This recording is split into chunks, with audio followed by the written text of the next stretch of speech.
Olá, muito boa tarde, BNC Amazonas, aqui na nossa fanpage. Estamos iniciando uma entrevista com o governador do estado, Davi Almeida. Comigo está, dividindo esta apresentação da entrevista, a jornalista Rosiane Carvalho. Boa tarde, Rose. Boa tarde, boa tarde. Queria saber como é que estão esses últimos dias aí da interinidade do governo. O senhor está preparado para sair do governo interino? Boa tarde, Rosiane. Boa tarde, Nilton. Boa tarde aos nossos internautas.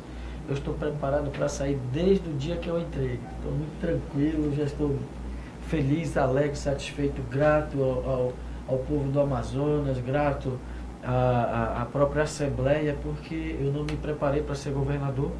Não pedi voto para ser governador, portanto, numa questão constitucional, eu assumi o governo do estado do Amazonas. Eu quero dizer que eu estou preparado sim para deixar já na próxima semana.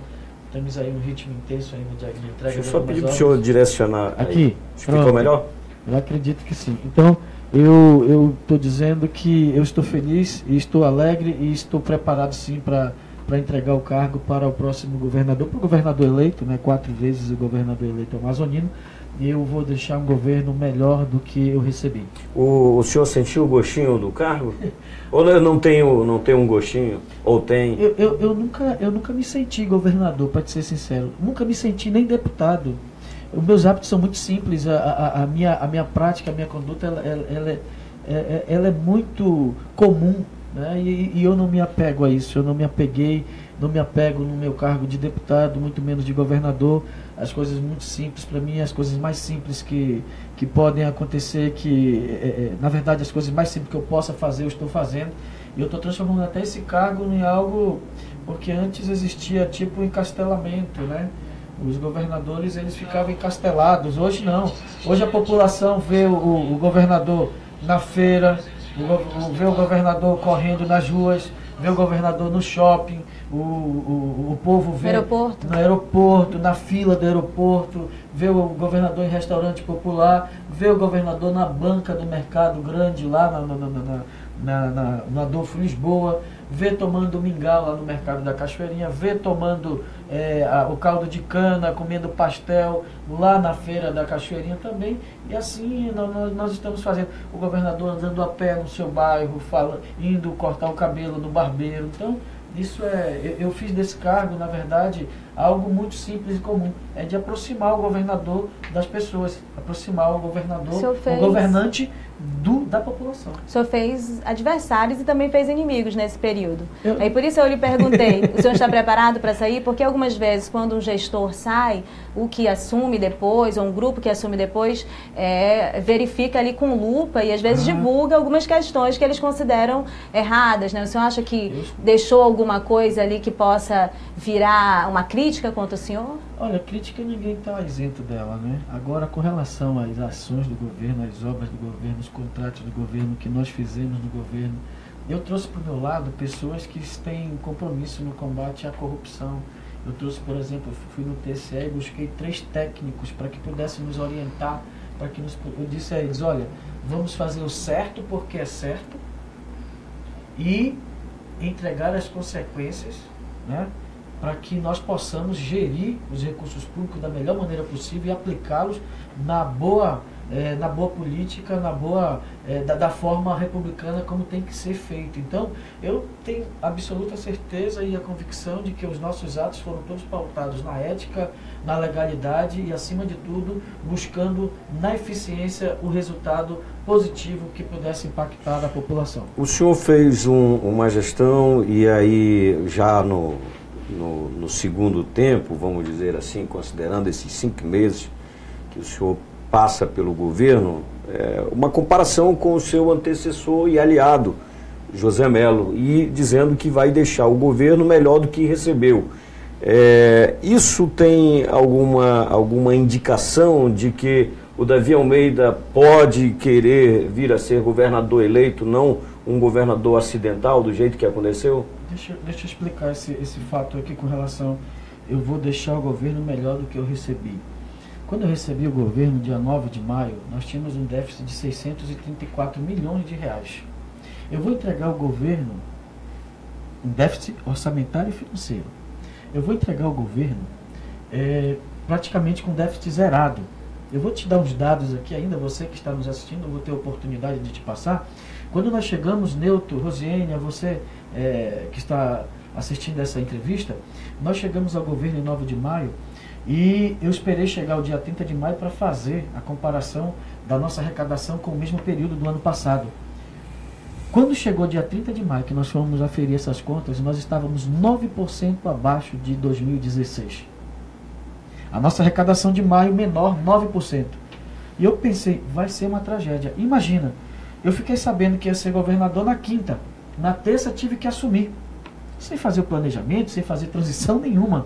Então o que eu tinha que fazer? Chegou 30 de maio, e aí o que eu fiz? Tinha recursos em caixas, eu fui, passei, paguei o 13º salário, 30%. O primeiro estado do Brasil a pagar os 30% do 10º. Tinha algumas obras e com recursos em caixas, inclusive não endividei o Estado de forma alguma. Os recursos já estavam todos em caixa.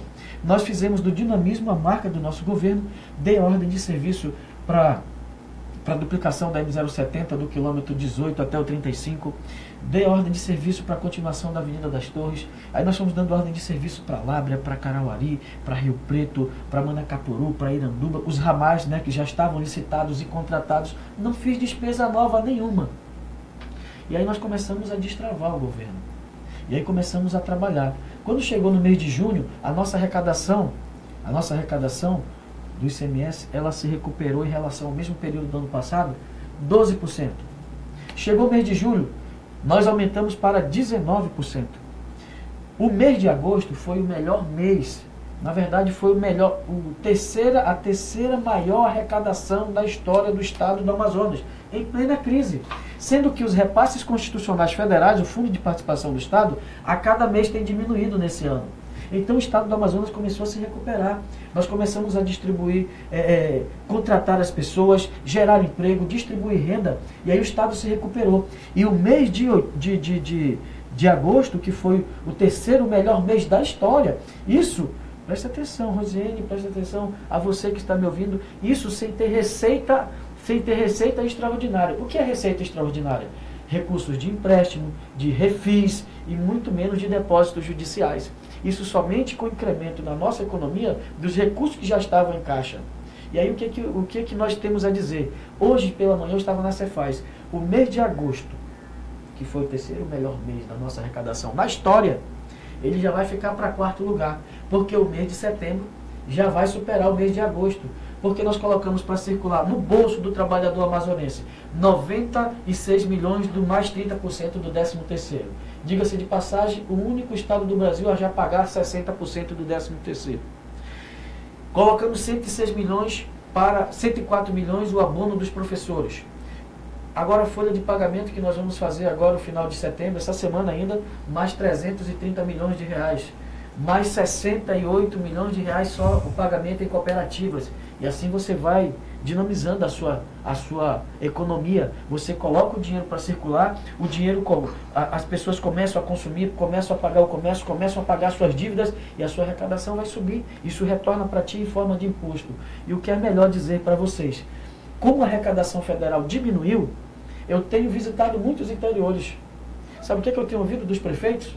O que tem salvado o estado do Amazonas, não é a cidade de Manaus, é o estado do Amazonas.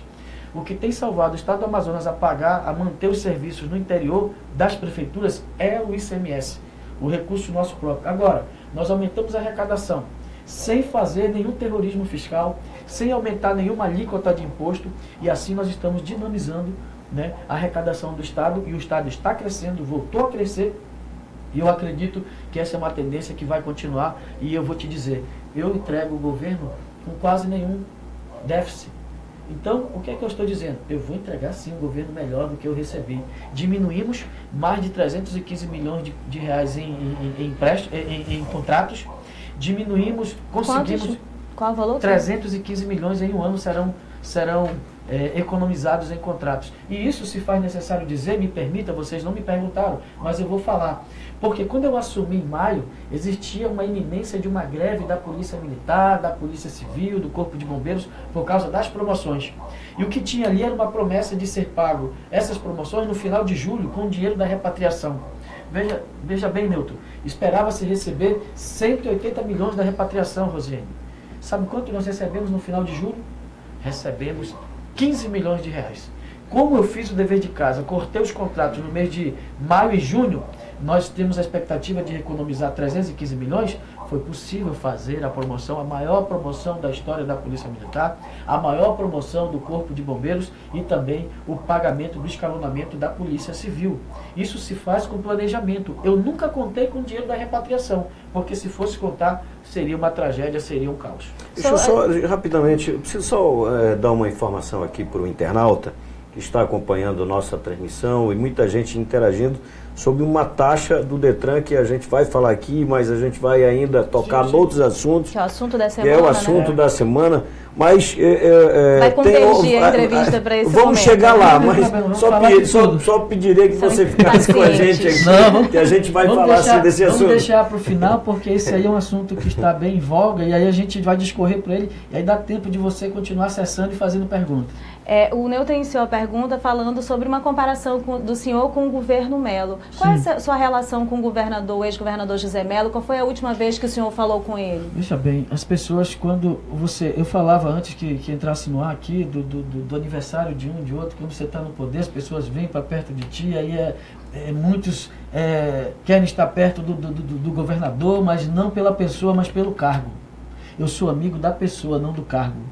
Continuo amigo do professor Melo, a quem todas as obras que eu inauguro, tudo aquilo que eu faço, eu reconheço o valor do professor Melo, eu reconheço o seu trabalho, o seu planejamento, se muito do que eu fiz hoje, tudo fruto do planejamento feito pelo governador professor José Melo. Hoje, muitas pessoas se escondem de dizer que são amigos dele.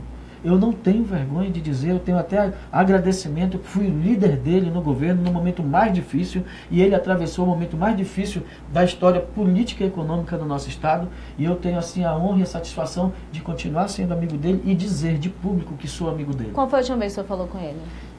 Eu acredito, tem mais de um mês já que eu falei com ele.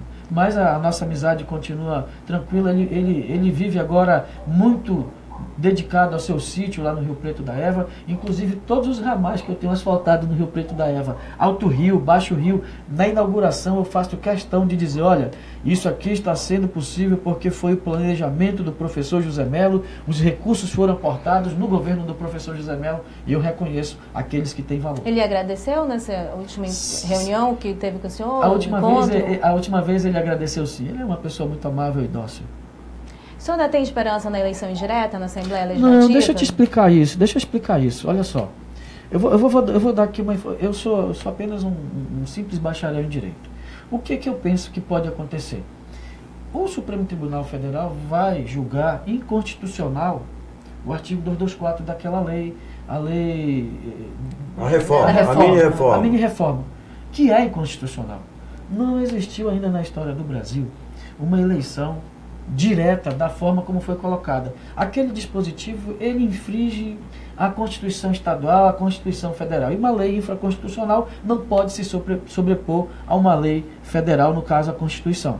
O que vai acontecer? Eu acredito que o Supremo vai julgar inconstitucional e vai dizer o seguinte, ele vai fazer a chamada modulação dos efeitos, vai modular os efeitos. Daqui para frente agora vai ser assim, mas a eleição já está consolidada, o governador foi eleito, vai assumir, inclusive muito tranquilo, eu estou para poder passamos todas as informações. Eu acredito que vai ser julgado inconstitucional, sem dúvida alguma, né, esse dispositivo da lei da mini-reforma, mas o que vai acontecer... Não muda mais o resultado disso? Não tem como mudar, porque eles vão fazer a modulação dos efeitos, vão modular os efeitos para serem aplicados daqui para frente. Em relação à comparação que eu perguntei, era saber se o senhor pretende no ano que vem vir a disputar cargo executivo, um cargo majoritário, vamos dizer assim, uma disputa majoritária, seja de governador, seja candidato ao Senado da República. O senhor pensa essa estratégia? Ano que vem nós temos 5 cargos colocados à disputa, né? Presidente da República, governador, senador, deputado federal e deputado estadual. Eu vou dispensar aí 2 desses 5 cargos. Eu não vou ser candidato a deputado estadual mais. Eu já fui 3 vezes, já dei minha colaboração. Muito menos presidente da República.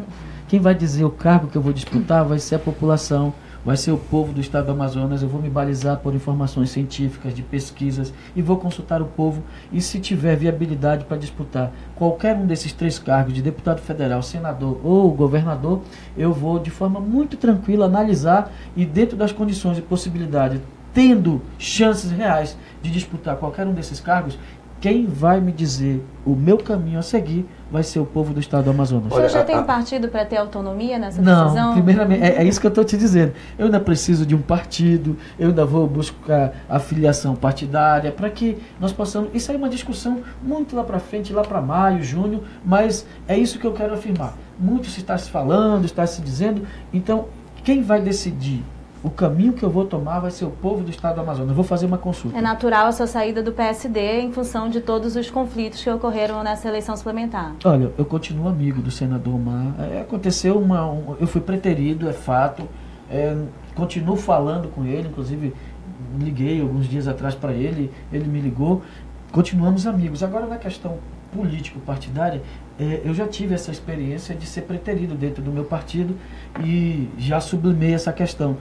Mas hoje eu preciso ter uma legenda para eu poder ter segurança naquilo que eu possa disputar. Porque o povo decide, eu disputar um cargo, mas se eu não tiver o partido, eu não tenho como decidir. Vão decidir por mim novamente. Então, quem vai decidir é o povo, mas desde que eu esteja com um partido em que eu possa... O Podemos é uma opção natural também, em função dessa fidelidade que o deputado Abdallah Frache lhe demonstrou? Em função dessa aproximação com o Podemos. O Podemos, olha só, o Podemos, o PP, que ontem eu estive jantando com o Chiquinho Garcia, o Podemos, o PP, o PSB do Serafim, o PT, qualquer partido que possa me dar uma condição de disputar aquilo que o povo determinar. Eu estive, agora há pouco, eu conversei com o Valdemir, até brinquei, rapaz, tem vaga para mim no PT, brincando com ele, né?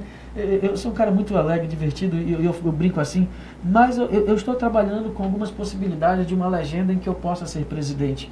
Eu estou muito feliz, já conversei com vários líderes partidários, já recebi vários convites, já é fato, né? Até porque tem a questão da cláusula de barreiras que vai estar valendo já na próxima eleição, então as possibilidades estão abertas. Agora eu vou te falar uma coisa, se eu não conseguir nenhum partido em que eu possa ser o presidente, Podemos, e PP, PSB, esses partidos... PT? PP. Ele citou o PT também. Não, o PT eu conversei com o Valdemir José hoje. Hoje pela manhã, eu brincando com ele. Eu disse, rapaz, não tem uma vaga aí no PT pra mim não. Ele disse, opa, bora. Não tem muita confusão lá, não? Não, eu tô brincando, é uma questão de brincadeira. Nós apenas nos cumprimentamos na inauguração de uma fábrica no distrito. O senhor acha que o prefeito Arthur Neto, que pelo que tudo indica aí, deve disputar no ano que vem a eleição, já lhe escolheu como adversário, já que nesse tempo houve um confronto muito aberto entre governador e prefeito de Manaus? Eu não sei o motivo. Vocês que me acompanham, eu não ataco ninguém, não critico ninguém, eu apenas, quando sou criticado, eu preciso reagir, eu preciso falar, e eu até me resguardei. Eu estou tão focado na administração do Estado que eu não estou... dificilmente eu estou lendo até... Eu parei até de ler algumas coisas. Muitas pessoas chegam falando alguma coisa. Fulano de tal falou isso, outro...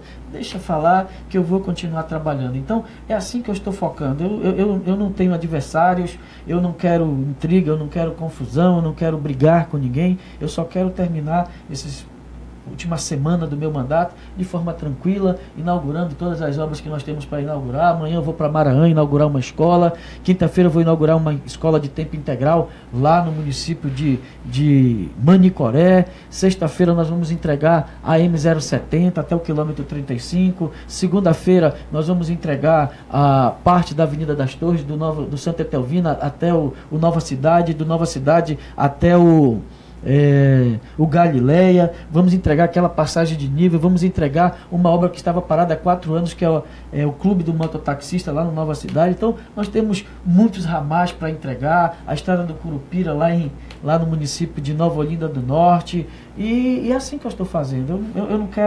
Eu não quero sair criando problema com ninguém, mas se alguém quiser criar problema comigo, eu também não vou poder ficar... Mas eu queria que o senhor fizesse uma avaliação, sobretudo nessa questão do Fundeb, que foi mais recente, de uma de uma contenda, digamos assim, entre o prefeito e o governador interino, houve muita crítica em relação a como o senhor tratou o recurso por parte da prefeitura. No entanto, o senhor não recebeu aí as manifestações dos professores como a prefeitura tem recebido. Como é que o senhor avalia isso? Como assim você está falando?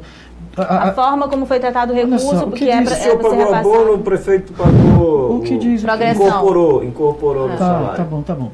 Porque eu não paguei, não fiz a progressão e não dei o reajuste dos salários dos servidores. Sabe por que o Brasil está quase que quebrando?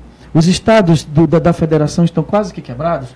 Porque sempre se cria despesas fixas para receitas extraordinárias. E esse recurso que está na conta do governo, esses 236 milhões, é uma receita extraordinária.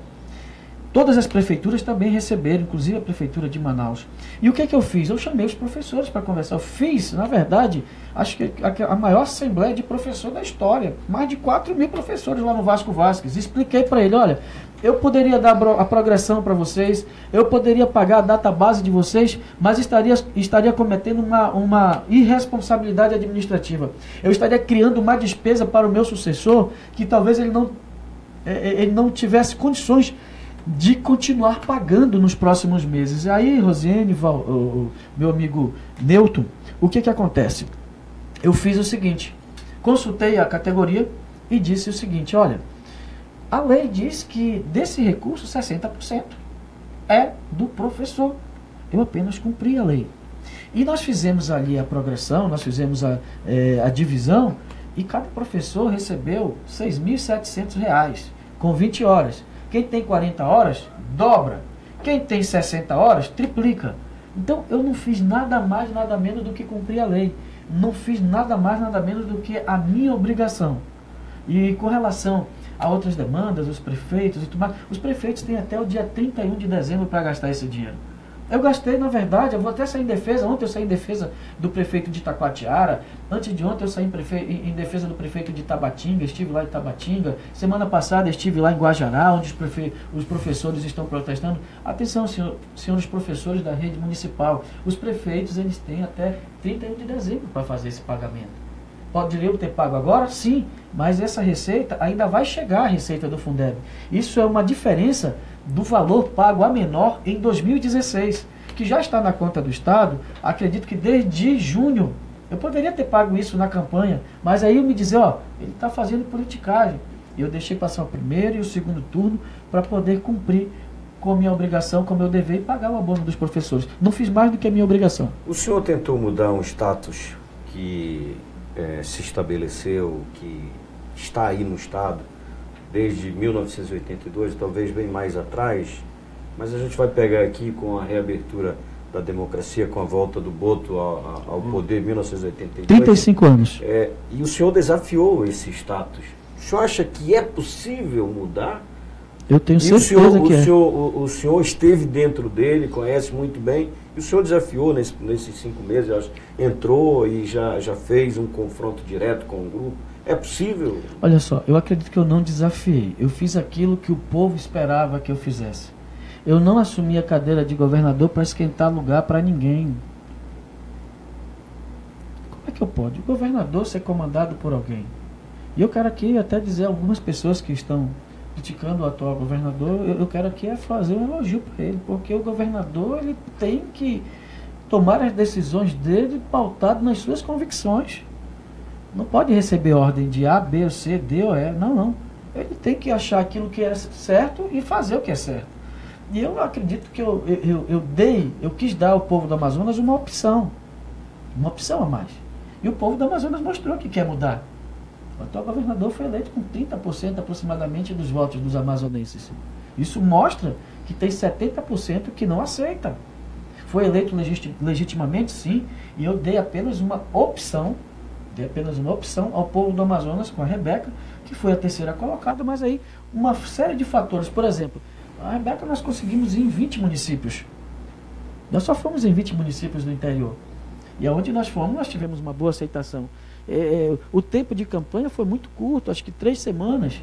Ficamos 3 semanas para fazer campanha, dificuldade em função da nossa presença no interior, que foi difícil. Mas mesmo assim o resultado foi muito satisfatório. Quase 20% dos amazonenses no primeiro turno decidiram pela candidatura da Rebeca, a quem eu mando um abraço, e dizer que, sem dúvida alguma, representa sim a mudança que o povo do estado do Amazonas quer. E eu acredito que quer. Será esse o tema do ano que vem? O senhor não volta a se aliar a esse grupo? Veja bem, se tivesse que ficar aliado, eu teria aceitado o serviço. Eu tomei uma decisão em que quero dar a oportunidade do povo do Amazonas ter uma opção a mais, ter uma terceira opção, ter uma segunda via. Nós estamos aqui diante do que o Neutro falou, 35 anos, né? 35 anos com o grupo político que eu faço parte, fazia parte, comandando, mas só que você não tem a oportunidade de surgir outras lideranças. Sai um, entra outro, sai outro, entra um, e continuam os mesmos que governavam a gente, estão governando a gente nos últimos 35 anos. E eu quero dar a oportunidade, eu trabalhei agora, e quero dar a oportunidade para que o povo do Amazonas possa ter uma nova opção já no próximo ano, em 2018. O senhor falou agora há pouco que teve uma conversa recente com o senador Omar Aziz. Qual o assunto? Por telefone. Você pode falar? Posso falar sim. Vou falar aqui, é bom até que se esclareça. Nós estávamos fazendo a transição e a equipe da transição me procurou, disse: Davi, meus colegas todos de transição são meus amigos de infância, então ninguém me chama de governador nem deputado. Davi é o seguinte, nós convidamos a equipe para que eles pudessem vir participar da LOA, a Lei Orçamentária Anual, como você determinou. E eles disseram: não, vocês estão fazendo, continuem tocando. Eu digo: de forma alguma. O governador eleito precisa saber disso. E liguei para o Omar, para que o Omar comunicasse ao amazonino de que ele precisaria colocar os técnicos dele, porque quem vai executar o orçamento do ano que vem é o governador amazonino, não é mais o governador interino Davi Almeida. E eu liguei para o Omar exatamente para isso. Olha, Omar, quem tem que aqui escolher as prioridades no que vai ser aplicado e no que vai ser executado no ano que vem é a equipe do amazonino. E foi essa ligação que eu fiz para o Omar, e o Omar fez a intervenção, tanto é que no outro dia já tinha pessoas da equipe dele participando da elaboração da LOA, a Lei Orçamentária Anual. Foi esse o teor da minha ligação para o senador Omar. Me diga uma coisa, na sua opinião, é possível dizer que se está deixando dinheiro em caixa quando se tem um grupo de terceirizados, de trabalhadores na área da saúde, que é uma área uma das mais complicadas, né, de gerir? Olha só. Que estão reclamando de meses, 3, 4 meses sem receber, serviços gerais também, médicos. Deixa eu te explicar como é que funciona isso. Eu assumi dia 9 de maio. É bom que a você que é terceirizado do estado do Amazonas, a você que é de uma cooperativa médica, de enfermeiros, você que é do serviço atividade meio, é importante, eu agradeço, Rosa, a tua pergunta. Eu entrei em maio, o estado estava pagando para essas cooperativas, o estado não deve 1 centavo para o seu servidor. Nós já pagamos 60% do 10º, salários em dias, fornecedores pagos em dia. Acontece que existe um passivo na área da saúde. Inclusive, a saúde é um caso muito sério. Precisa ser tomada decisões que depois eu vou falar para vocês, se me permitirem. O que acontece? Eu estava em maio, nós chegamos pagando janeiro. Em maio eu paguei janeiro. Em junho eu paguei fevereiro. Em julho pagou-se abril. Em agosto pagou-se maio. E em setembro estamos pagando junho. Isso não é da minha administração. Nós não deixamos de pagar ninguém. Somente para cooperativas esse mês nós já pagamos 62 milhões de reais. É um custo muito alto. Por exemplo, existem contratos que nós estamos pagando por indenização. E a decisão do TCE foi muito prejudicial. Tanto é que nós fomos até o Tribunal de Contas e falamos: vem cá, a Operação Maus Caminhos, só antes da Operação Maus Caminhos, aquele Instituto Novos Caminhos. Só daquela operação são 62 contratos que estão sendo pagos por indenização. E isso não é republicano na administração pública. Eu determinei que se licitassem todos aqueles contratos, porque você está pagando por indenização sem saber o que está pagando.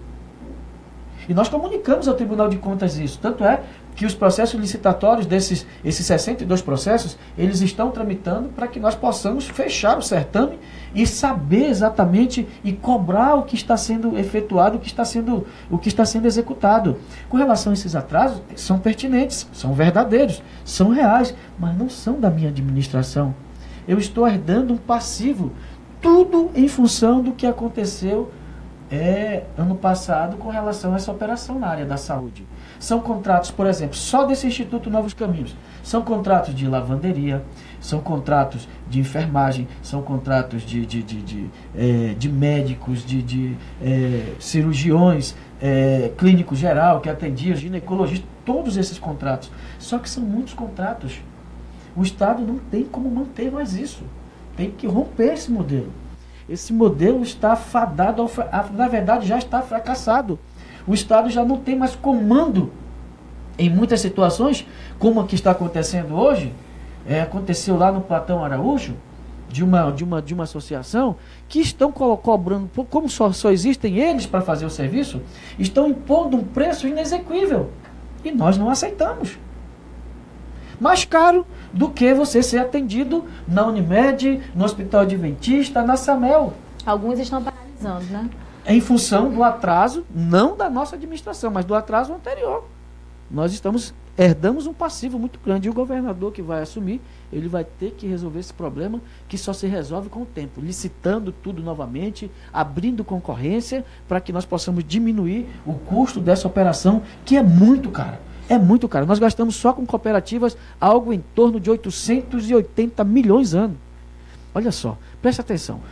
Você apresenta quanto do orçamento? A Constituição, só um minutinho, é quase que 40%. 2 bilhões e 300, 2 bilhões e 500, 800, você tira por aí. O que acontece? Eu acabei esquecendo, você me... O senhor está falando do quanto se gasta com cooperativas. Não. A Constituição determina que os estados gastem 12% do seu orçamento com saúde. O Amazonas gasta 22%, 23%, até 24% do seu orçamento com saúde. Nós deveríamos ter a melhor saúde do Brasil, que eu acredito que ainda seja uma das melhores do Brasil. Eu não tenho dúvida. Porém, o que acontece é que nós estamos gastando mal. E se você gasta mal, os serviços não serão os melhores serviços, os serviços que a população espera. Essa questão que o governador acaba de responder sobre as cooperativas médicas, é uma das perguntas que a gente mais está recebendo aqui no WhatsApp. Sim. Do BNC. E também tem uma questão aqui que foi pauta da semana passada no Tribunal de Justiça do Amazonas, que é a questão dos concursados de 2009. De 2009 da Polícia Civil, que o tribunal, semana passada, confirmou uma decisão que já vem tramitando para que se retome o concurso de 2009 de investigadores e escrivães, né? É só para eles fazerem o curso. Já conversei com eles, conheço todos eles, a Ingrid, que é representante deles, o Cádiz, eu conheço tudo. Nós temos recursos, o Estado tem recursos para mandar fazer esse curso. Só que eu tenho uma medida cautelar do Tribunal de Contas. Eu vou resolver, falei ontem para eles, eu vou resolver o problema. Os concursados da Suzano, eu estou com tudo pronto, ato pronto para assinar, para chamar. Só dos concursados de 2014 que nós chamamos, que não tomaram posse, são mais de 700. Enquanto isso, 700 saíram e nós estamos com serviços prejudicados. E eu estou com um problema, por exemplo, essa questão lá do Platão Araújo, que parou hoje, é em função de ali ter sido um contrato emergencial de 90, mais renovado por mais 90, que deu 180 dias agora, eu não posso renovar. Por que, Newton? Porque eu tenho uma determinação em que eu não posso fazer despesa para o próximo governador que ultrapasse o dia 30 de setembro. Então veja a minha situação. E aí é muito fácil parar e querer colocar a culpa no governador interino, no governador Davi. Se eu tivesse, desde o início, eu estou sendo... estão tentando me amarrar, estão tentando me colocar...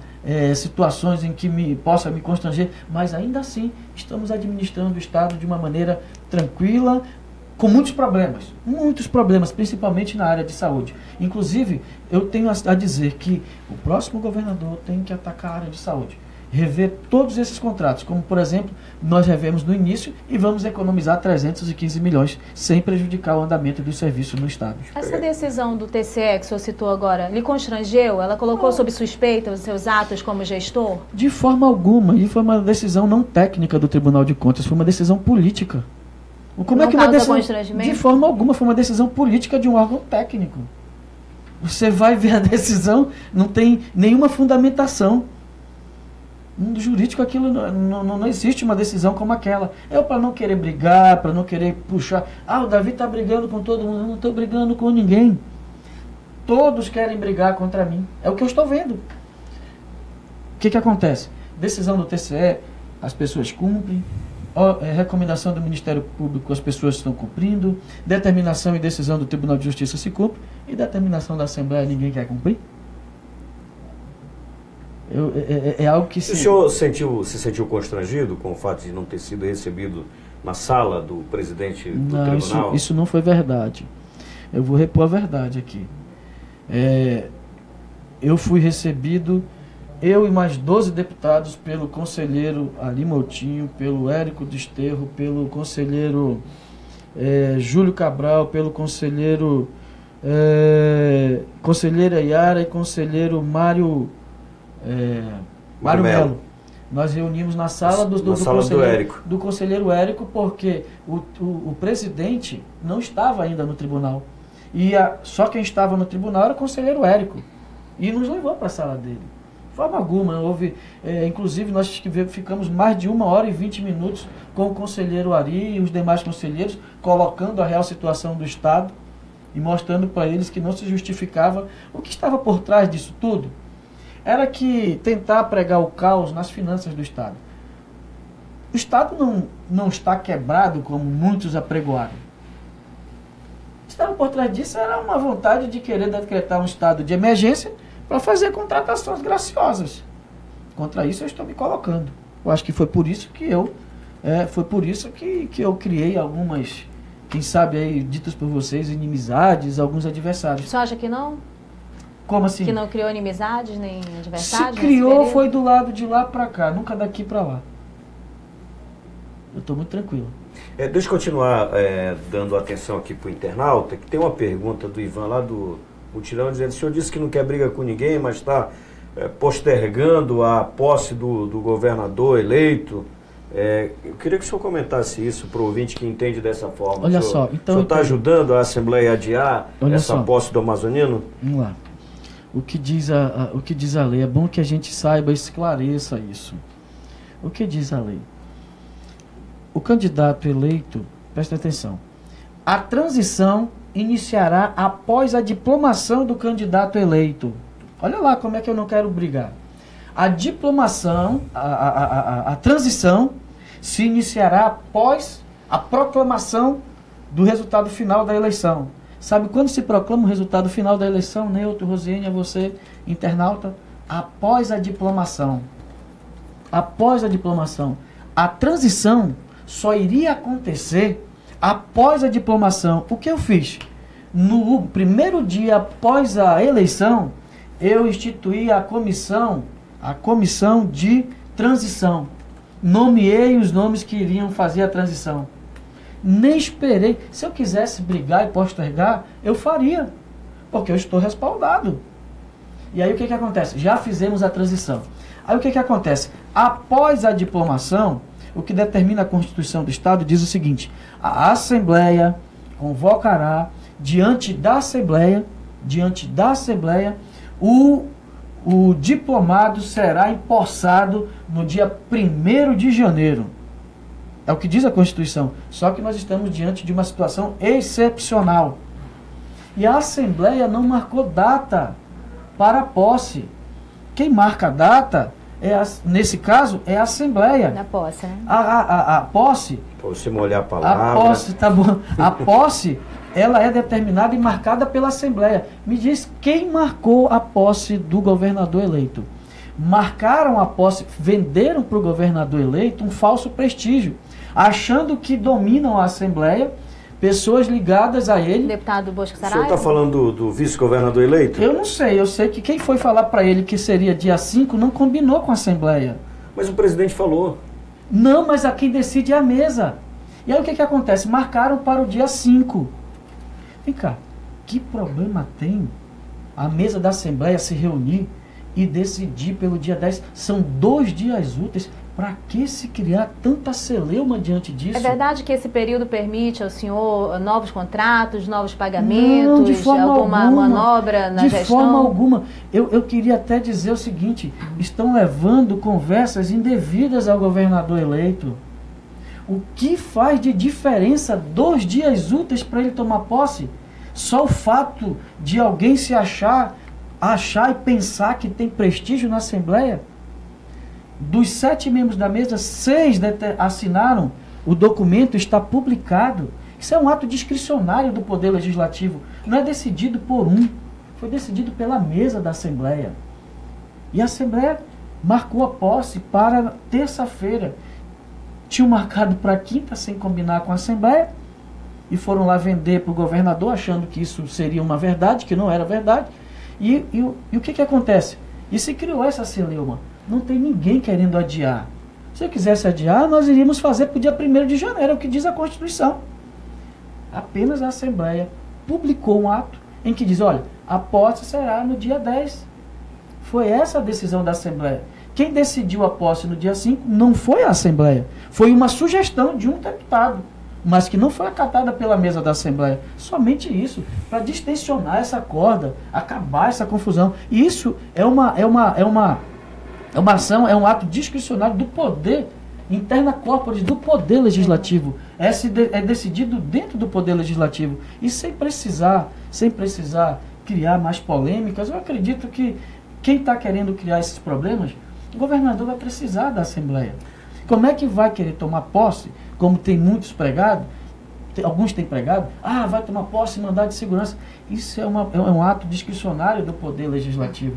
Eu não acredito que com a experiência que ele tenha, vai entrar dessa forma. Eu acredito que será uma festa muito bonita, bem organizada pela Assembleia e a boa recepção que será dada ao governador eleito no próximo dia 10, como determinou a Assembleia. É isso que nós esperamos. Ele não recorreu à Justiça, né? Você acha que ele demonstra que compreendeu? Eu acredito. Existem muitas pessoas levando conversas indevidas para ele. Estão fazendo fofoca. Muita fofoca. Estão vendendo falso prestígio para o governador eleito. Olha, não acredite nesses fuxiqueiros que estão levando essas conversas para o senhor, governador. O Júnior Melo está falando de água aqui. Acho que mais olhando para o senhor tomar um pouco aí, um gole de água. Mas o Júnior Melo aqui, na nossa transmissão, ele está dizendo o seguinte: gostaria de saber sobre a falta de água na Zona Leste. Esse problema é crônico. Nenhum governador nunca resolveu. A água aqui no Amazonas é comandada por uma máfia.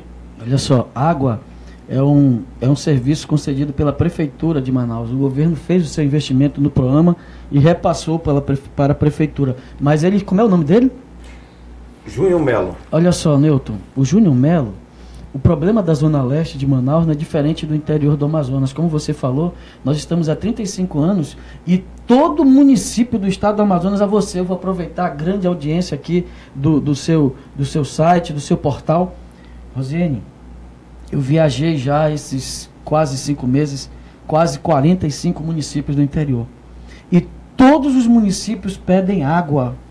Como é que não se resolveu em 35 anos de administração problemas básicos como a água? É contra isso que eu estou me colocando. Eu combato teses. Eu não estou combatendo pessoas. No estado do Amazonas só se faz investimentos na época da eleição e no ano de eleição e na época da eleição. Isso tem que acabar. Os investimentos têm que ser contínuos. A população, você não pode só olhar para o povo e voltar no município só de 4 em 4 anos. Tem município que eu já visitei 4, 5 vezes, o mesmo município, e nunca fui para pedir voto para mim. O senhor falou sobre essa decisão do TCE, voltando só um pouquinho, que foi uma decisão política. E no seu discurso, o senhor tem defendido uma posição política mais independente, uma assembleia mais independente, embora harmônica, mais independente. Não tenha dúvida que isso vai acontecer. Seus aliados também. Como é que esse órgão auxiliar vai destoar, já que o senhor disse que ele tomou uma decisão política? É um órgão técnico, né? É um órgão técnico que tem que fazer suas atribuições técnicas. Não se comportar como órgão político, é só isso. Então, como ele faz o órgão técnico. Como que o presidente da Assembleia pode fazer com que esse órgão se comporte corretamente? Através do diálogo, da conversa, do entendimento, isso será possível. A gente está caminhando para o final dessa entrevista e vamos retomar a grande pergunta que todo mundo está fazendo aqui desde o começo da entrevista. Mas antes eu gostaria de registrar aqui alguns comentários na nossa positivo, né? Muitos comentários positivos, né? O Júnior Vieira, você como governador interino esteve perto dos problemas de muitos municípios e diante disso você irá apresentar projetos junto à Assembleia para solucionar tais problemas, né? Obrigado, uma pergunta, Júnior, né? Você deve ser puxa-saco do amazoniano. Não sou não. Hoje Almeida, chame os concursados da Polícia Civil 2009. Sim, eu já falei sobre isso. Eu estou doido. Olha, nós temos dinheiro para pagar vocês, temos recursos para pagar, temos espaço na lei de responsabilidade fiscal. Eu só preciso resolver algumas questões para poder dar essa boa notícia. Isso é uma pauta sua na Assembleia? Sem dúvida. No retorno? Essa aí, juntamente com os concursados, sem dúvida alguma eu vou trabalhar, já estou trabalhando, inclusive a perícia também, que a perícia ganhou uma decisão para ser inserida a partir de janeiro na lei do escalonamento, que eles ficaram fora desse escalonamento da Polícia Civil e eles merecem, é direito da Polícia Civil, da perícia, dos concursados da polícia e também dos concursados da Suzano. Olha, o Charles César, ele disse: Davi tem pique para ser candidato, pique para ser presidente da República. Né? E não, esse eu já descartei. E não dominou por mal. Acho que ele não acompanhou o começo da entrevista, porque o governador disse que ele, em 2018, só não se candidata a 2 cargos. O de presidente da República, porque não quer, e o de... Mas eu não tenho como. E o de deputado estadual. Então já descartou. Ou seja, pode se candidatar a senador, a governador, deputado federal. O povo vai decidir. Vice-presidente. Não, esse aí também está fora. Vice-governador. Não, também está fora. Então, pronto, está definido. Afunilou ainda mais. Débora Pereira. Nem suplente de senador. Como fica a situação do... Acho que é RTS demitidos. Qual? Esse ano, é isso? Eu acho que são os... pela Suzano. Os RETs é uma decisão judicial, Newton. Eles tinham que ser trocados pelos concursados. E aí nós chamamos os concursados, só que os concursados, muitos deles não tomaram posse. É a substituição dos RETs pelos concursados. Mas tem uma questão judicial, governador. Exatamente. Inclusive, olha só, essa questão, hoje eu assinei, vou dar uma informação em primeira mão para vocês. Acabei de enviar, na hora do almoço, enviei para a Assembleia o projeto de lei que muda um pouco a questão da previdenciária do nosso Estado. Nós vamos conseguir ainda no nosso governo fazer a adesão do Tribunal de Justiça e do Ministério Público para o Sistema Único de Previdência do Estado do Amazonas. Essa é uma grande conquista. É um projeto de lei? É uma mensagem... reforma, né? Não, só um ajuste. Por exemplo, o que eles pediram é justo. Eles precisam colocar um membro deles no Conselho Deliberativo que vai decidir com relação às aplicações financeiras. É justo. E nós acatamos a sugestão do Tribunal de Contas, ou do Tribunal de Contas, não, do Tribunal de Justiça e do Ministério Público, para que nós possamos enviar a Assembleia, e nós enviamos. Tem uma outra demanda que o senhor enviou, só para eu entender, é só a inclusão de um membro nesse Conselho do Amazon Prévio. Exatamente. Uma mudança ainda não na lei do Amazon a adesão deles. O termo de adesão será assinado ainda essa semana, muito provavelmente até sexta-feira, após a aprovação dessa lei. E outra coisa que eu fiz é essas questões dos terceirizados. Isso é histórico, né? Histórico. E o Amazon Prévio se torna aí um grande poder financeiro dentro do Estado. Na verdade, o Amazon Prévio do Amazonas ganhou o título de número 1 sistema de previdência do Estado do Brasil. É o número 1 do Brasil em administração e liquidez. Portanto, dada essa liquidez e essa boa administração, os poderes vão migrar em função do que determina a Constituição. Outra mensagem que eu mandei hoje para a Assembleia, na hora do almoço, assinando lá no restaurante, muito corrido, o que acontece? Nós já estávamos discutindo, essas questões dos terceirizados têm dado um prejuízo para o Estado de quase 200 milhões de reais em passivos trabalhistas. E nós estamos colocando e determinando, assim como os outros estados, um procurador do Estado do Amazonas para atuar no Tribunal de Justiça, um no Ministério Público, um junto ao TCE, para melhorar a interlocução, e um procurador do Estado em cada secretaria, para que nós possamos ter essa interlocução e essas informações necessárias. Quero agradecer aqui a presença do governador. Eu queria fazer uma pergunta. Eu tenho uma outra entrevista e eu quero aqui agradecer e dizer para vocês que muito obrigado e dizer que... Tem a pergunta do começo. O governador assinou um ato, né, mandou para a Assembleia Legislativa revogando a cobrança daqueles 2 pontos percentuais do ICMS. Exatamente. Foi hoje, e tem a grande pergunta aqui que todo mundo bombou no Pela começo sobre a questão da taxa do Detran. Tá. Fale sobre isso. Vou falar sobre os dois. Pela primeira vez na história do Brasil e na história de um governador, de um governo, o Estado manda uma lei para revogar imposto.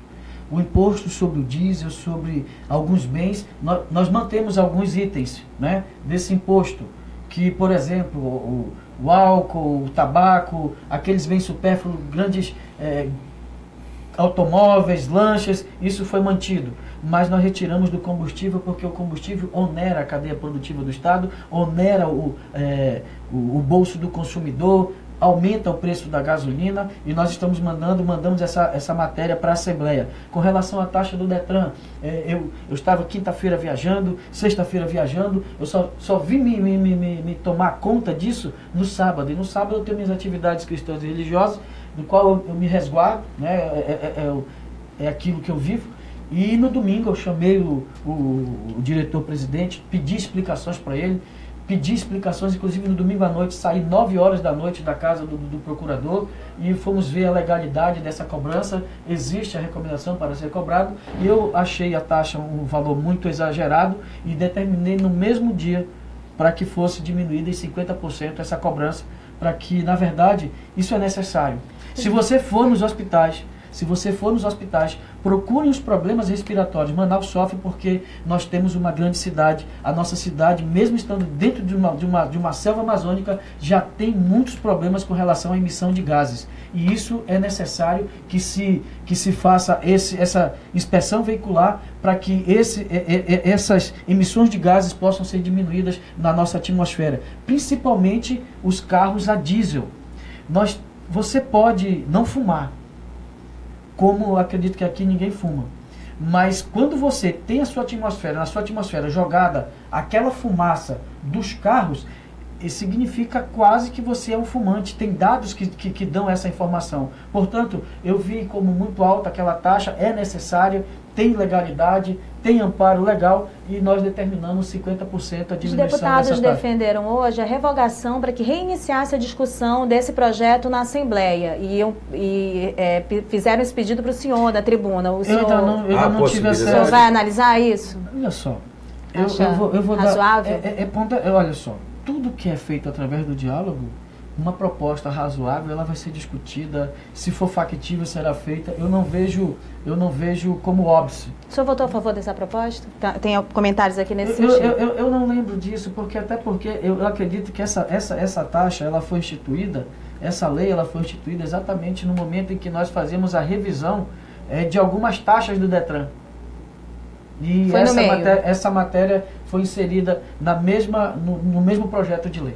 O deputado Luiz Castro, que é da Comissão de Meio Ambiente, ele disse que essa foi uma proposta que não passou pela Comissão de Meio Ambiente. Isso é uma reclamação antiga de alguns deputados lá, de que alguns projetos não passam pelas comissões.